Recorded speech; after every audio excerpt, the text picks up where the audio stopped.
Warning.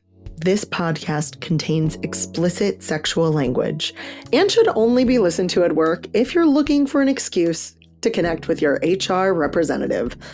Additionally, all mentions of the word women include cis and trans women. If you are genderqueer, gender fluid, figuring it out, anything in between, and feel like this conversation is also important for you, you are welcome here. Will you open up with me? These pages, they can feed your innermost desires. Do you feel inspired? Are you getting what you need? Are you coming curiously? A secret safe with me. And here you can simply be yourself. Sweet romance. Come on in, come on in, come on. Hi, all. This is Jace, and you've stumbled upon a book club episode of Jace Reads Romance, where we pick ideally steamy, spicy books, and I discuss them with a new partner. Most of the time, we pick books that I love, and even when I have led us astray, those discussions and the rants that we've had are still a blast. We will spoil the ever-loving shit out of these books. So if you prefer to have a surprise when you read, take a look at the show notes for what book we're reading and come back at a later date. I hope you enjoy listening as much as we did recording. Thanks. Hi, y'all. This is Jace, she, they, and you found Jace Reads Romance, a community dedicated to empowering women about sex and sexuality through the reading of romance novels. Sometimes I am strongly suggested to read a book, and I bring that person to the podcast so I can volunteer myself to read that book. And that is what has happened this time. So if you do not remember Chloé from last month, she is back. Would you like to reintroduce yourself at like high level and share what book we read for today's episode?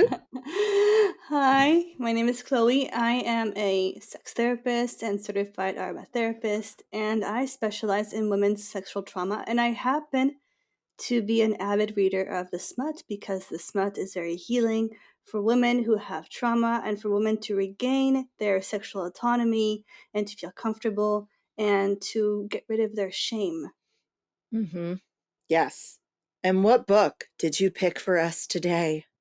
Shield of Sparrows. I forgot the author. What was the Devney Perry. Devney Perry. So I loved the book. I fell in love good. with this book. It is my Roman Empire for the year.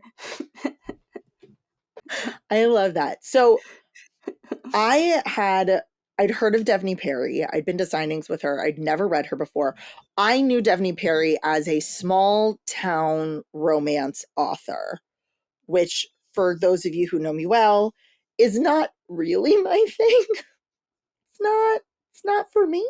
So when I found out that she had written a fantasy and people that I know had read the book and really liked it, I bought it.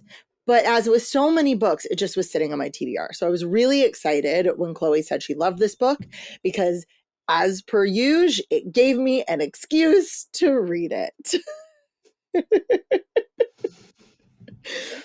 Do you want to explain? How about this? Because you've read it before, explain generally what this book is about, and then I'm going to share what did I expect, my expectations going in, and how did I feel at the end. I haven't read this book in I finished it over a month ago.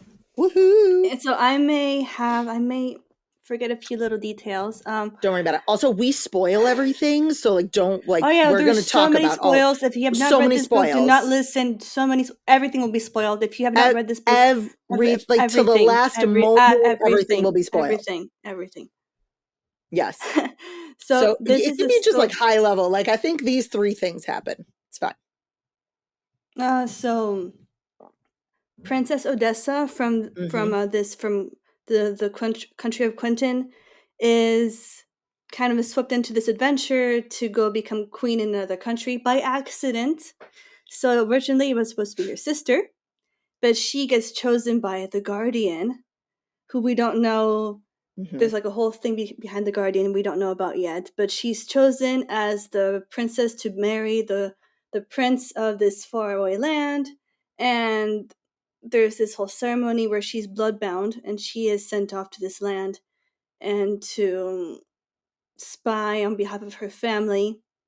And slowly, lo and behold, there's like a little tension between her and the Guardian. But the Guardian is not her husband, not that she knows of. It's not who she's married to Prince Xavier, who is very absent all the time, who's never there. But who is always there is the Guardian, and she hates him, hates his guts.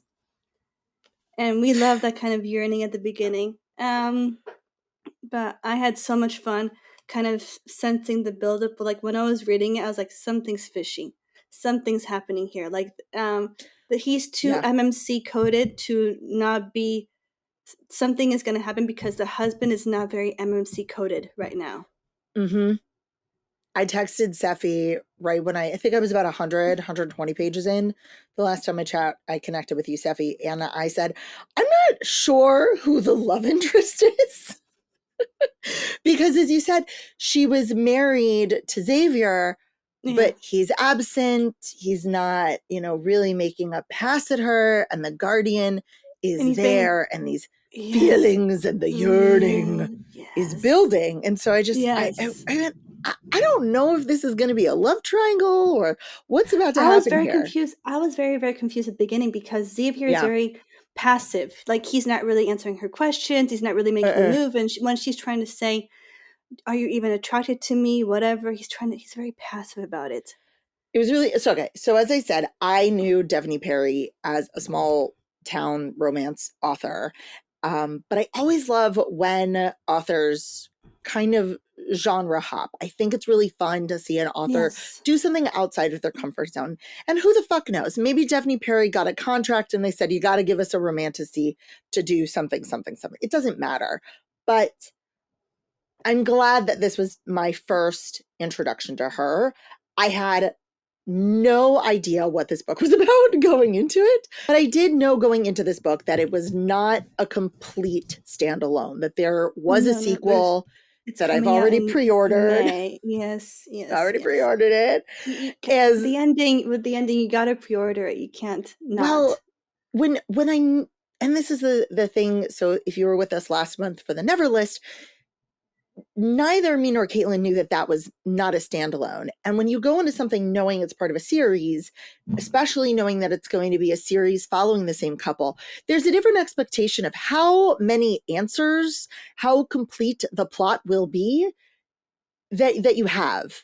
I didn't expect all my answers to my questions to be answered. I expected the beginning. And so that made going into this, I think, a better experience. How I felt at the end of this book. I did not hate this book. I don't think I loved it as much as you. I think you can really only love this book if you have a certain threshold of trauma in your system already, because this book is very trauma metaphor heavy. There's a lot of healing metaphors, a lot of contrast, a lot of like the symbolism of her hair, the symbolism of his disease, etc. I will 100% believe you and admit that I might not have enough trauma to connect fully with this book. Now, again, and that's good. Not and that's bad. Good. No, it's not bad. I'm very happy with my level of trauma. Thank you very much. I could keep it. If I keep this level of trauma for the rest of my life, we're good, friends. Good. But it meant that while reading this book, I didn't quite get that sense of healing that I would have if I'd connected to these characters on a deeper level. And that's fine. Y'all, this is why we read lots of books. Fine. This is why we read lots of books. The book is I think it's well written. It is. The writing is really good. Yes. The world building, I think, is amazing. The setting, I think, was really interesting. The world is really interesting, like the monsters and everything, and the disease and the Yeah. people and the eye colors per country, whatever. Like Per area. depending on where you're born in this story defines your eye color, and that's how people Yes. know where you are. But her eye color and the Guardian's eye color are very specifically different. Yes, but for very different reasons. I Very think different that this reasons. book is a really well-built fantasy world. Yes. I was not 100% sure of why we stayed in certain places as long as we did. It did feel a little bit uneven at times of Mm. staying in a certain place for longer, and it's fine. Mm. But there I'm going to compare this to the Neverlist and Phantasma because those were our last two book club episodes. Like Phantasma, the world did not make sense. The Neverlist just left massive plot holes. This book, you knew that she was out of the loop. She knew that she didn't know stuff. She was 100% aware of that fact. And as we got into that last third of the book, it was if, the plug of a tub got, like, if you had like a bathtub filled with bubbles and you're like, cool, this is a bathtub filled with bubbles. I don't know what's below the bubbles, but like, it looks like a bathtub. Something's weird about the bathtub, but I'm not sure. And then you pulled the drain, and as the water drained, like all of these whatever appeared, like who the hell knows? It's a bad analogy, but it was like suddenly all the secrets were revealed. And I felt like every other chapter we got a new like, ha ha, this is what's been going on, which again isn't a bad thing. You might not like that. You might not have enjoyed that kind of revelation after revelation. It was a good slow burn of things being revealed, and they made sense in the sequence they were happening, in my I opinion. got it. Yes, I understood the secrets as they were revealed. I understood what was happening and why they were these components of the story were chosen to be secrets. I And didn't how I wasn't mad about that. and I love like how he kept repeating, like whenever she was saying I hate you, and he would Mm-hmm. say, and don't you forget it. Yep. And that was a thing that was happening all the time between them. And Mm-hmm. later on in the book you find out it's because he knows he's probably going to die, he has a disease Yeah. in him, whatever. But we find out later on that he's actually the husband she married, kind of in a weird crisscross way in the ceremony, because the Oh, ceremony had like that blood thing where you had to like yes. sign with blood and whatever. Mm-hmm. And so technically in the ceremony, so Xavier, the decoy husband, he didn't say any words, he was just there. But since he claims that he couldn't speak in public, he couldn't speak to people, the guardian stepped in and spoke the words for him. And the Mm-hmm. vial with the blood in it was actually the guardian's blood that was hidden Exactly. because the disease in him makes that his blood is like bright green or something. Green, like dark green or Green, yeah, something like that. dark green. So they had to hide the blood, but the blood was used to sign, so it kind of sealed him and Odessa together. And we find out much later, we Ugh. find out by accident, because little hints from the king, hints from the people around him, Mm-hmm. kind of, I was like, something is up. There's no, I was confused, and then I was like, something is up, something is up. Yeah. This was again, the secrets were revealed. This is a book of secrets. Mm-hmm. This isn't a book of plot holes. And No. until the secrets are revealed, you don't feel like you're missing parts of the plot. You know that there are things that she's discovering. So Odessa, as Chloe said, was not originally supposed to be married off to this king. It was supposed to be her older sister. And No, younger. She's younger. younger sister. Thank you. She's Yes. younger. Yeah. The younger sister. Odessa's older because her mom died, and then Yes. her dad married Marco. So her younger And sister, May. her mother is like a whole mystery. We don't know really. It's like book two. Exactly. Book two is It's a book two thing. So like weird things about Odessa. She is not the favorite daughter. No. She has been forced. She's got a weird eye color. She's been forced to dye her very red hair brown. And wear gray. And wear gray. I don't know why. I think like that's just like kind of gives me Cinderella vibes. Exactly. And she's been very passive in her life, like searching for approval. And so Xavier, the prince, the supposed prince, we're going to call him the supposed prince and the guardian. Supposed prince shows up and says, I want to have the marriage ceremony now. I don't want to marry May. I want to marry Odessa. And this is all through the guardian because, as Chloé said, Xavier doesn't speak in public. He can't, as far as anybody knows, he can't speak. And the guardian is his voice. So they panic. Everyone's like livid and freaking out because it turns out May, younger sister, has been trained her whole life to be a spy since they knew she was going to marry this prince from almost birth. They've been training her as a warrior and as a spy to go on the secret mission for that king to find out information about the secret capital of that country.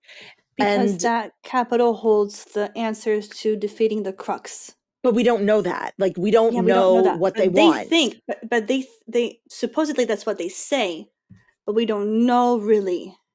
We don't know. And the Crux is this thing in the back of everyone's mind, which is basically a migration of monsters that shows up every generation and kills everything, which confuses me. I'm very confused at the like, I don't know what the Crux is about, but I don't feel like it's a plot hole. I again feel like it's a secret that will be told later, especially based on the ending of the book. But so anyway, at the end of the book, the Crux that becomes a only woman. one. Only exactly. One. So again, I don't feel like there's a plot hole. I don't feel like it was something that Devney Perry neglected to put in there. No. I feel like this is another revelation that will happen later in the series in book 2 or book 3. I don't know if it's going to, I think it's going to be more than 2 books. I got a feeling. This feels like a 3 books. It feels like a 3 books thing. It feels like a 3 book situation at least. Yeah. So I'm not worried, but I now, having read this book, trust that Devney Perry is going to give me the answers that I seek, because everything that happened, I understood why the plot was what it was, why they chose to do the things that they do, how this whole story evolved made a lot of sense to me as we were going through it. And so I trust that she is not going to leave us hanging in that, no, you don't get the answers you need kind of way. It's just not in book 1, friends. There's it's a cliffhanger. But book 1 is not a bad cliffhanger. No, I think it's not painful. It's not painful. No. For those who know, this is not Onyx Storm level of pain. No, this is not Rebecca Yarrow's ending painful. Or this isn't even Nisha De Tuli at the end, the 3rd book. What was the 3rd book? Rule of the Aurora King. I haven't read that yet. No. Oh my gosh, it's a great completed quartet or tetralogy, depending on which word you want to use. For reference, this is like the same level of pain as the end of A Court of Mist and Fury for those who have read Sarah J. Maas. I haven't gotten that far. But like for those who have, it's the same kind of ending. No one suspects that their lover is dead at the end of this. No, there's no devastation.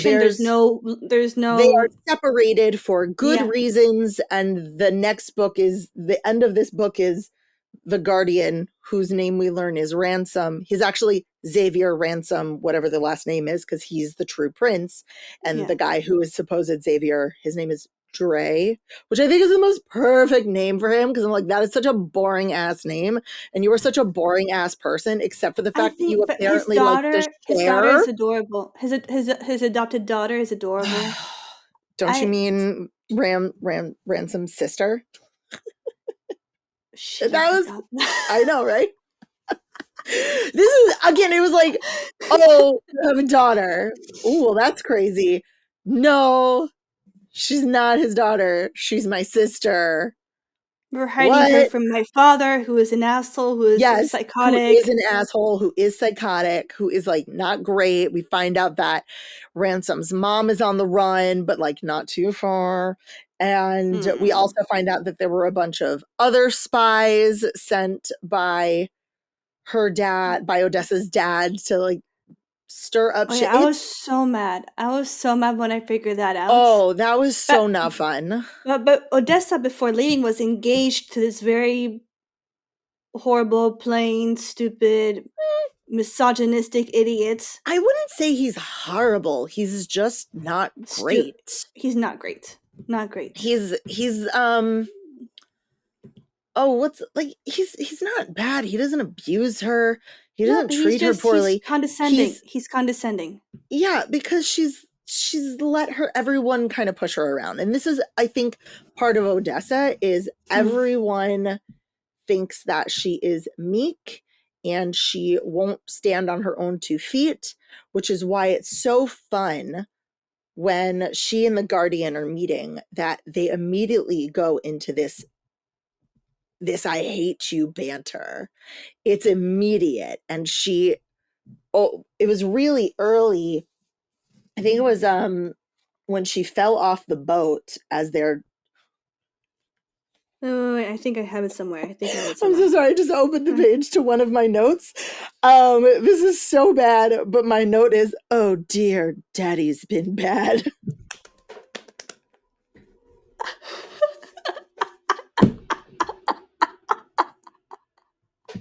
What the fuck was I thinking? This is when like we discovered that he's been training May to be a spy. that was apparently the note I had to write. You think the king is daddy? You think the king is daddy? No, I don't think he's I don't engage in daddy play, but literally it's her dad. Like it's Odessa's point of view and it's her dad. So I wrote, oh dear, Daddy's been bad. Okay then. But like almost right away, he says, are you gonna listen to me? And she goes, no, I'm not. Okay. Oh, so here's the moment that I was thinking. So they're on this boat. So her Quentis, or whatever it's called, her kingdom on this island and the kingdom she just got married into are on opposite sides of the island. So she's from Quentis and she goes to Tura and they go by boat across this bay. And they're attacked by these eels. It's a sea, not a bay. It says the Chrysinith Crossing. Okay. But if we're talking about like geography, it's a bay because it's it's not the ocean, it's water surrounded on 3 sides by land. So it's a bay, but they call it the Chrysinith Crossing. And the ship is attacked by these like they're not the shrieking eels, but they're like they're big eels. Sea monsters. They're called marrow eels, but if you're a Princess Bride fan, think of it as the shrieking eels. And the eel hits the boat so hard that she falls overboard and is rescued. But when she gets back on the boat, the Guardian says, if I tell you to run, he's so mad. If I tell you to run, you run. If I tell you to hide, you hide. If I tell you to hop on 1 foot and pat your hair, then you fucking hop. Do we have an understanding? No. I love that. I love like because he's acting like the husband, but we don't know that he's the husband, but he's acting like the husband. He's acting like he's in charge of her. But then later on, I highlighted this when they actually get to Tura. There was this moment, like an inner monologue, where she's like, what if I don't want to rely on a man to be my rescuer? If I truly wanted to be in control of my destiny, then I couldn't wait for someone else to save me from danger. Yes. The only person who was always going to fight for me was me. Yeah, and then she gets fighting lessons from various people, which is really fun. In Quentis, she just does what she's told. She's told to dye her hair. She's told to wear gray. She's told to marry Banner. She's told to be meek. She's told that her sister is more important. And she just kind of acquiesces to all of this. And while it's out of character for her to stand up for herself, to have these opinions, to fight back in this way, I think leaving leaving the circumstances that she was in is what she needed to really get in touch with who she is at her core, and to decide whether or not the way that she had been living is the way that she wants to be living. There's Ramson says, because wait, where is it? She plans on still going back because she doesn't want to stay where she is, etc. And Ransom says, so you'd rather rot in a golden castle, withering away to nothing while your family forgets your existence? You were nothing to them. Your father gave you away without so much as a blink. Your sister put on a show of bidding you goodbye, but I'll wager she's already in your fiancé's bed. A man who also let you go without a fight. And don't you have a little brother? Did they even let you say goodbye? So it's kind of like a dick move to say, but he's correct. He's right. He's right. And that really, he was trying to make her understand your family kind of doesn't deserve you. They kind of fucked up. They're not great, etc. Like, in a way, I like when he gets like a little bit possessive with her. I know a lot of people don't like when MMCs are possessive, but I love. I don't mind it.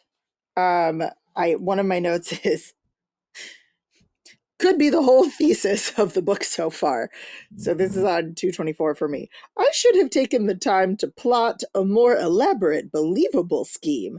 She's a terrible spy. Like, her dad... Oh, she's shit. She's so shit. Honestly, I think, like, her dad really, is so shit. And that quote from The Guardian / Ransom really sums it up. But he sends her in as, like, you must do this for us. And with no training, no expectation, no understanding of what they're even looking for.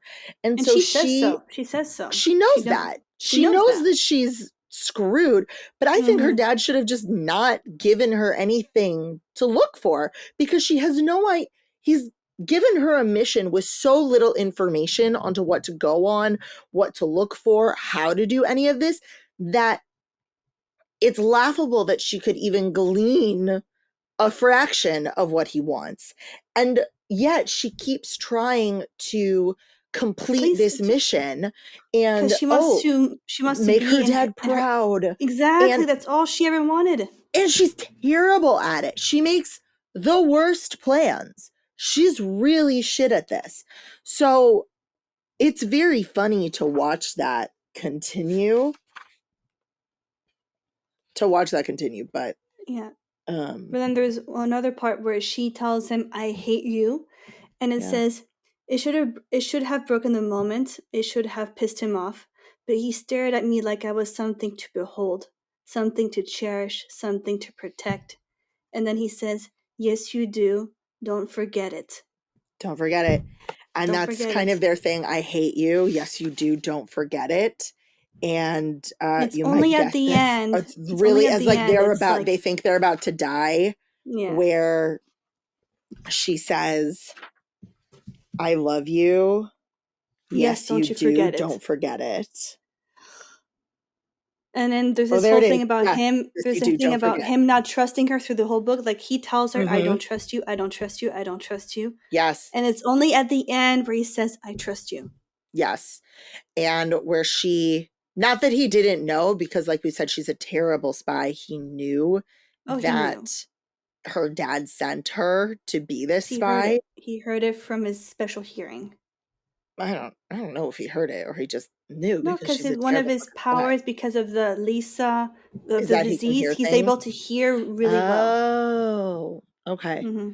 And so what we learn is, yes, they plan to go. Ransom and the fake prince and their crew agreed to go to Quintus for this. You know, the king had said, "Oh, please come help us kill marrow eels, the ones that are not the shrieking eels." And they did it for their own personal reasons and to get in and talk to them. But Ransom saw her the day they arrived from the cliff. And from the cliff. So she has this cliff that she loves where she looks out onto the ocean and onto the city. And she also loves to cliff dive, and she throws herself into the ocean, and she can swim. She loves that. And he witnesses her like take this fearless leap into the ocean with her brown hair and emerge with her fiery curls from the ocean, sopping wet. And he says, I He knew, like, knows. I He knows. knew I needed to marry you. And he's Because so sure. He's so he said, sure of because we're his the love. same. He said, because we're the same. Because she was hiding her identity Mm-hmm. through her hair. He was hiding his identity through the fake prints and through, Yes. because he was trying everything to kind of fade away because of the disease, because he knew he was going to die. Is So essentially like, he, imagine if you had terminal cancer, like that's yeah, his feeling. And so to him, he knows she's married to him, and when he dies, she'll be she's free. free, is what he perceives. They'll reveal all of that she's not really married to Xavier. They'll reveal all of that. He'll die, and she will have fulfilled the promise of the treaty that caused the marriage and be able to live her life outside of any obligation to her parents or to his family. And that is what he wants for her. He wants that freedom. And oh man, like and it was really interesting, especially like it was frustrating in that first little bit when I went, who the fuck is this book about? Like, what couple are we rooting for? Is this Exactly. going to turn into Exactly. a love triangle situation? But her yearning for him builds, Yeah. and she Oh, yeah. feels such like shame about her desire for the guardian, for Ransom, because she's married to someone else, so she thinks. And once she finds out that lie, She's pissed. then well, she's rightfully pissed. Oh, she Yeah, finds out about that lie in the worst possible way, like friends, just I so forgot how she found out. I she forgot. finds him walking out of Jocelyn's room with the other dude. Remember, Oh yeah, because Xavier, fake Xavier, Xavier. Dre Yeah. likes to share, and he and his friend have been fucking her lady's maid Jocelyn. So she she returns to the house and sees him walking out of Jocelyn's room, freshly fucked, and she's like, "What the hell?" And then it's all revealed. And then Ransom tells her everything, and then she kind of she And then is not happy. Yeah. she's not happy. Like, she doesn't like being lied to. She No, no, understands no, it. no. Like, She understands, but it takes her a little bit to get over it. But like he goes away right after that, and she's like yearning after him yeah. for those few days where he's away, and she hates it. But now Mm-hmm. that she knows he's the prince and he's her husband, She it doesn't feel changes the bad whole. about her desire for him. She's like, No, it okay just then. 'cause the whole time she's fighting the desire for him. She's like, I can't feel desire for him because he's not my husband. I should be more like Oh, focused on Xavier, etc. And when she finds out that Ransom is her yeah. husband and that he's the prince, she at the same time she's pissed, rightfully so, but she's also able to kind of release, accept, kind of Yeah. embody all of her desire, all of her yearning, all of her love, because she's probably in love with Right. him by that point anyway. So she's accepting all of that. There's a moment where they're traveling, she and the Guardian / Ransom, and they're by themselves traveling, and she trips, and he, wraps his arm around her and pulls her back against him so she doesn't fall. Mm. And then they freeze there. And it's a romance novel, so like you have no idea how long they actually would have been in each other's arms. You're just in her head as she's freaking out with how much she Mm. loves the press of his body against hers. And so finally, when she like is overcome with this desire for him and the shame about the fact that he's not her husband, she goes, "You can't touch me like that anymore." And she says it out loud to him, which was heartbreaking and beautiful, and I loved it. I really there are moments in this book where like I think they're falling for each other, but for me at the end of this, while they might love each other, I don't know yet. I haven't seen their we're in it together for the long haul yet, because so much of this book is spent with them in the lies. And you can't have a real, like, lasting connection with someone unless you're being honest. And so I'm really excited for book 2, because now that we're out of those lies, now that they can share as much as they can, because there's this thing called blood oathing, and if you have a blood oath, you can't reveal the secrets of a blood oath, or you die, or you're just physically not able to. So there are things that are not yet revealed, both because of timing and because of blood oaths. But I feel like book 2 is where I'm gonna believe in their love as something long lasting versus what this is, which feels like that instant connection and chemistry, which isn't bad. Like, we all know, like, chemistry is and their chemistry is great, Is really good. is great. But like But the part where they're finally accepting of each other, where their marriage is finally like there, accepted, is so near the end of the book. There's not enough yes, time for it to, exactly. but there is enough trust between the two of them for. He says they say they trust each other at the end, though. But we don't get to live in that trust. You can say I No, but like trust you. it's understood, I think, because they go their separate ways to fight off whatever is happening. Yes. Yes, there's like a big bit of drama, people die, lots of injuries, nobody is safe. And it there is a moment when they say I trust you, but even if you give your trust to someone, you know, like you do, like one does at the beginning of a relationship, or when you're deep in the feels, or in, you know, you're saying I'm going to actually make a go of this relationship, trust is solidified. Like, think of it, I'm going back to Play-Doh. Like, think of it as something made in Play-Doh. When you first make it, it's the shape that you want it. You've put it in there. You're committed to having this thing, or clay, or modeling, or whatever it is. You've made the shape. You want it to stay there forever. But you have to give it time to dry, to cure, to dry, to become permanent. And so while I think they've made that shape, they have committed to each other, and they have said, I will trust you. I do trust you. We haven't seen the time yet. It's still mushy. There's still the potential. It's still soft. It's still soft. Exactly. There's the potential for the trust to be warped or broken in this time period yet. So I am excited for book 2. Also, we have to admit that this book is a fucking light spice slow burn.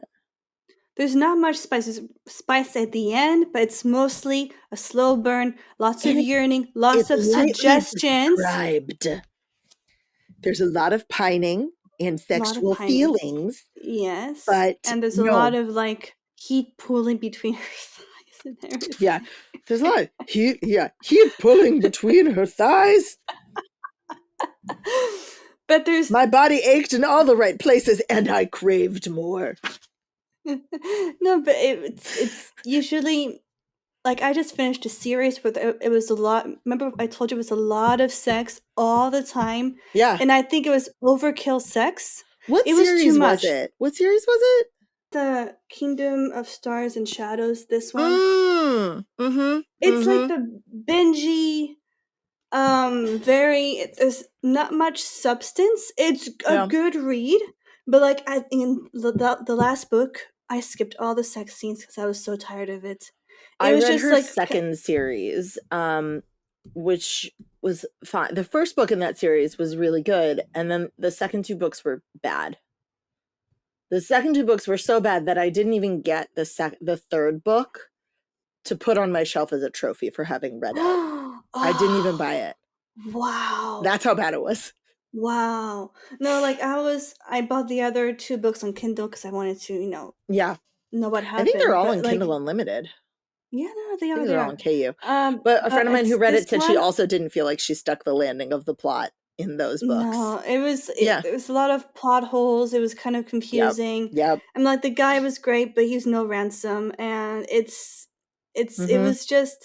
was like fast food smut. Like the it was very binge worthy. The story was interesting. Yeah. The sex was very interesting. But Okay. it's like it was too much. It was almost like forced by the author into certain Yeah. circumstances. Like she would come back from being kidnapped and they would have sex right away. And I'm like, dude, Can we shower? this, Can we shower? yeah, no, it was like it was too much. I was like, no. And in this book, in Sheila Sparrows, it's very intense, appropriately set.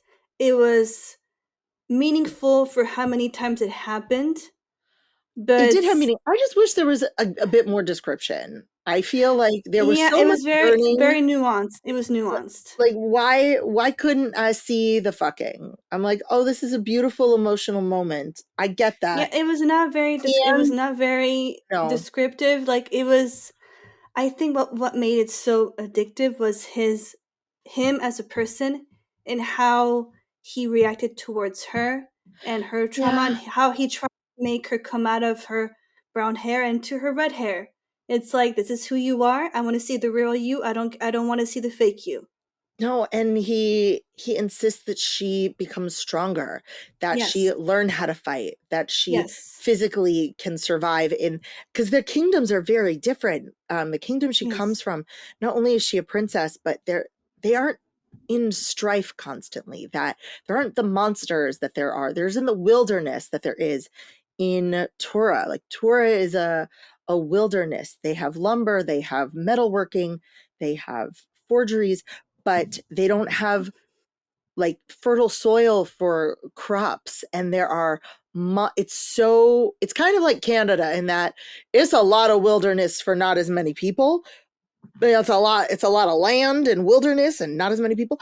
And the land is tough and harsh and the monsters are vicious even before this this story takes place, when the monsters are getting weird powers and stuff like that. So it's a very different world, and Ransom wants to make sure that she can survive in it. Mm-hmm. So she learns how to fight. And I did love the moment where her ex-fiance shows up and says, like, you can't fight, you're terrible, like, what are you gonna do to me? And she's been fighting and training with Ransom, who is not only a phenomenal warrior but also enhanced by this disease that he has. This Mm-hmm. disease gives Mm-hmm. him super strength, it gives him super speed, as you mentioned, the super hearing. And so she's been fighting him and losing constantly, horribly, to Ransom. But of course she has been, because he's basically a superhero. So when she fights her ex-fiance, she actually defeats him because Because he wanted to kill her too. she has learned how to defend herself because of Ransom. And she's so frustrated Mm-hmm. because she's constantly losing and he's constantly like pushing her buttons and saying like, oh, you're terrible. Like, what are you going to do? Don't drop this. Don't blah, blah, blah. But because he's so good, it actually prepared her to fight a normal dude. She was ready. Exactly. It was Exactly. great. Yeah. No, he's genius. He was absolutely genius. He did all of that on purpose, and he asked her later in the book, saying, will you commit to killing me when the time comes," or something like that. He asked her literally, when the time comes, when the disease takes me over, will you commit to ending me? Killing me. So he's also training her for him to kill him, for her to kill him. He truly believes he's going to die. And so there's this big part of him that doesn't feel worthy of her love and doesn't feel worthy of the time together, because he's just going to leave her anyway. And the time they have together will be so short. But it's beautiful. Mm-hmm. I also like the mention of contraception in this book. Yes. That once they do start having sex, it's just kind of understood that they're going to use contraceptive tea, their version of contraception, because they're not planning to have children, maybe And the ever, fact but that certainly not right now. And no, nobody bats an eye about it. and the fact that it's not assumed that she's gonna fall pregnant because now it's a happy ending, they're officially properly married, whatever. Nope. It's not assumed that she's gonna fall pregnant, and I love that. I really appreciate that. She's able to have an autonomy, a sovereignty over her body Mhm. when she wants to have a child, if she wants to have a child, and he's completely backing her. Exactly. That's, I think, a really important conversation to have and for romance authors to showcase, because they are conversations that we have to have in this day and age, and we should be able to have with our partners and with ourselves. Like, do I want to have children? What am I going to be doing in my life to prevent children? How am I going to make sure that I am safe and that my wishes are met in reproductive health? And that option is sadly being taken away in a lot of places. And so I think it's really, really important for authors to showcase contraception and the choice to become a parent if you want to. Exactly. I did appreciate that in this book. We haven't even talked about the Voster, or the Voster, however you say that. They're creepy though. Oh So my creepy, God. but I'm so excited. So in this world, people don't have magic except this them. priest class or brotherhood called the Voster. And Odessa, whenever they're around, she can feel their magic, and it's uncomfortable, bordering on painful. And when and the Guardian Ransom puts a lot of faith in the Voster to help search for a cure for his disease. And she says at some point, like, oh, well, how do you deal with the magic? Well, she doesn't like them. But like, how do you deal with the magic? And he goes, what? What do you mean their magic? You can't feel their magic. And she's like, of course I can. She's the only one who can feel their magic, and the Voster noticed that, and they mentioned something about the fact that she is special because she can feel their magic. Mother. And that kind of ties in with her eye color, her hair color, because her hair color is very specific to her. Nobody else has her hair color. Nobody else has really her eye color. Yes. Do you have any final things? It's just, the ending was so beautiful to me. I cried near the ending, like when things were being revealed and everything. It just, him being all soft and just basking into it and kind of melting into the moment and accepting and everything. And I just thought it was so beautiful after everything they've been through. Just seeing that resolution in that moment I just loved it. I felt almost cheated, because there was this yearning and there was this back and forth and there was this banter. And then when they finally admitted their feelings, like you were saying, we got so little of that time with them, that I want more. And I'm glad it's a series, because I want more of that. But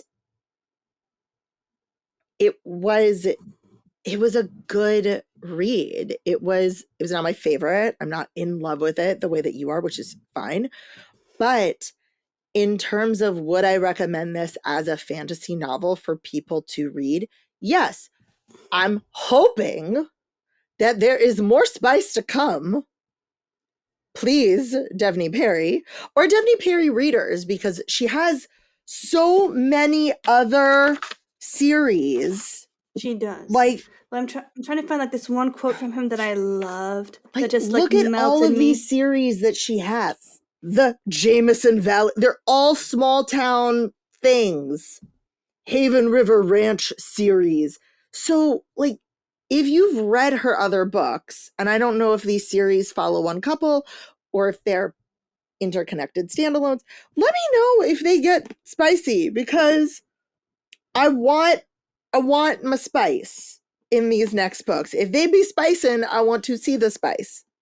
Wait, I just found something. So she's describing his eyes, and I think his eyes are very important. She says, yes. His eyes changed as they searched mine. Not silver, not hazel, not even emerald green. They turned gold.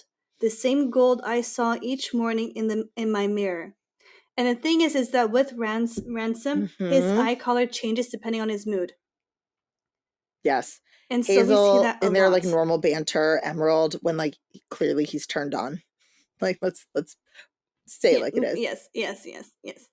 But when he's pissed off, it's like a silver, yeah. And this is the first time we've seen that gold. Yeah.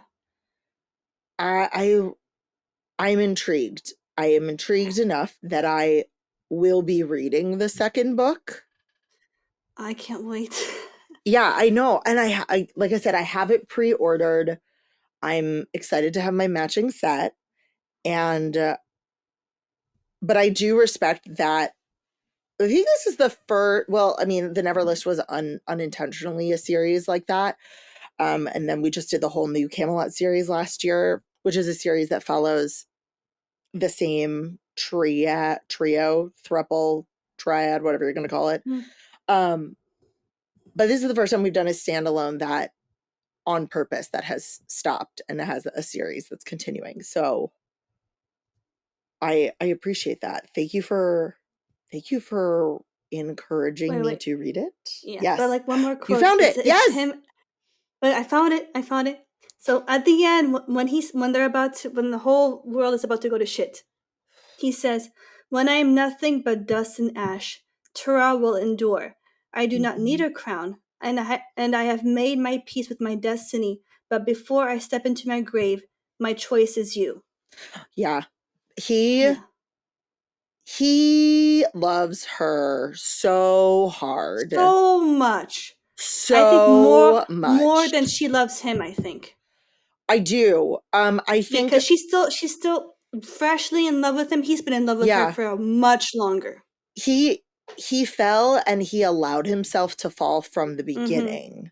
And And it's choice, all remember, about like, choice. she didn't know what her choices were. She didn't know what was happening. She's been kept in the dark with so many things that for her to even like truly fall in love with him, it's not instant. Her attraction is instant, but Yes. the love and the connection that builds is still fairly new, especially because of all the secrets, which is why I was like, God damn it, you just got together. Why can't I see more of this?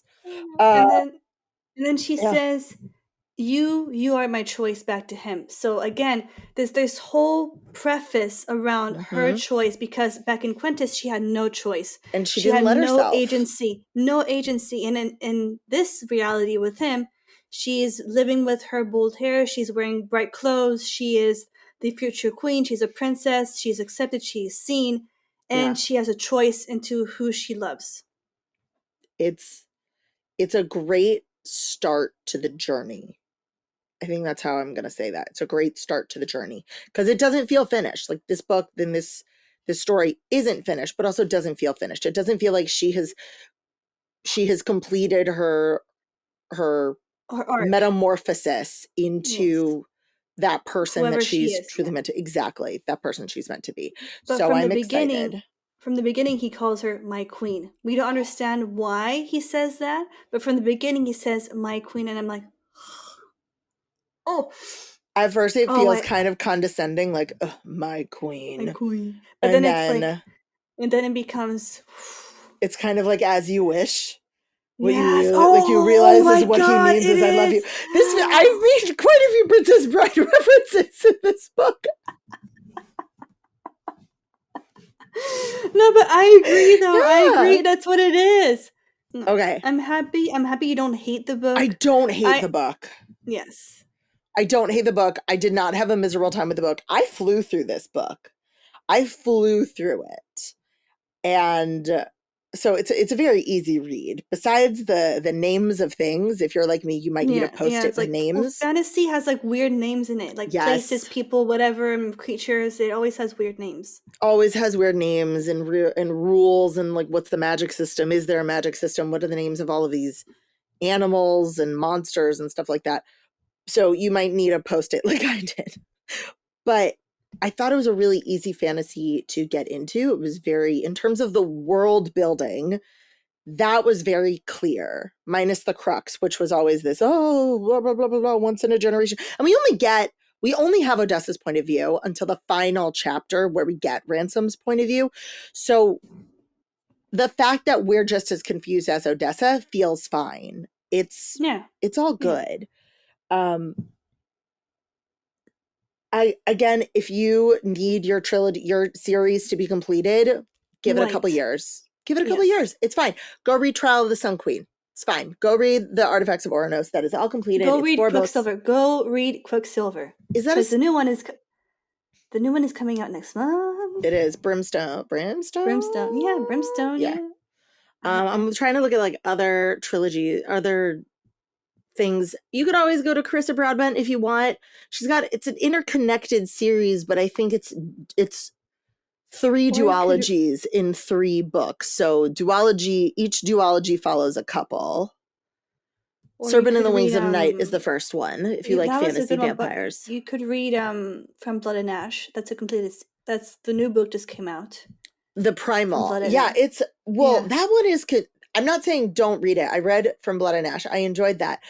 But then she also went into the prequels, and people are The going to have prequel is better. people have Prequel is- feelings about tandem readings or orders. So if you care or don't care, just understand that Jennifer Armentrout's the From Blood and Ash and the prequel series, people have feelings about that. Fire and Flesh. I actually prefer the prequel to the actual That's From what Blood I've and Ash heard. series.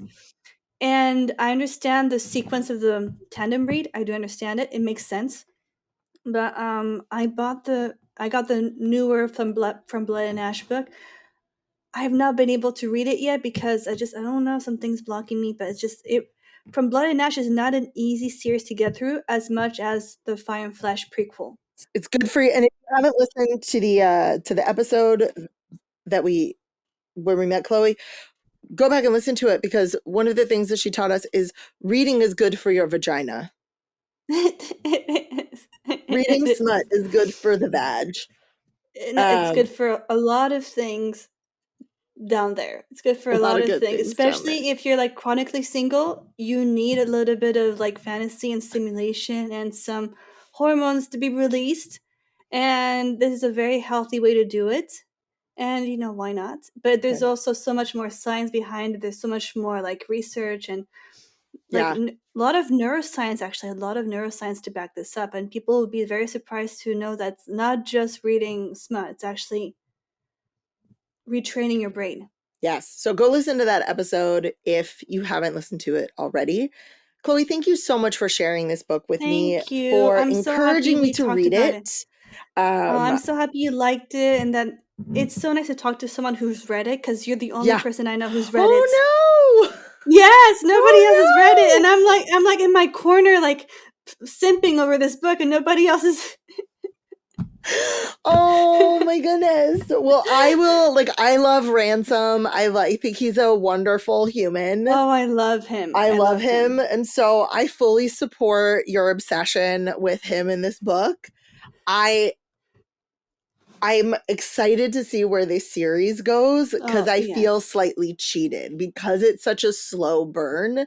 I feel like, I didn't get everything that I wanted out of it. But Quicksilver is much dirtier and there's a lot more sex. But good sex. Excellent. Like, it's filthy. Fuck. It is filthy. I'm gonna like he says things like Kingfisher says things that I'm gonna hold you to that. Ooh. I'm looking at my 2 copies over there. I'm like, all right. No, like, read it and then we'll do another episode. Read it and we'll do another episode, because I will be so happy. Because he's my number 1 book boyfriend. He is like the top. I don't know if I have a number 1 book boyfriend. I think, like, honestly, I have a book husband, like a husband. Like, that is a life partner. It's Maverick from Can't Get Enough by Kennedy Ryan. That man is a husband. But in terms of a book boyfriend, I don't know if I have a number 1. Which is weird to say. Like, for me, like, Ransom and Kingfisher, like, neck and neck. I get it.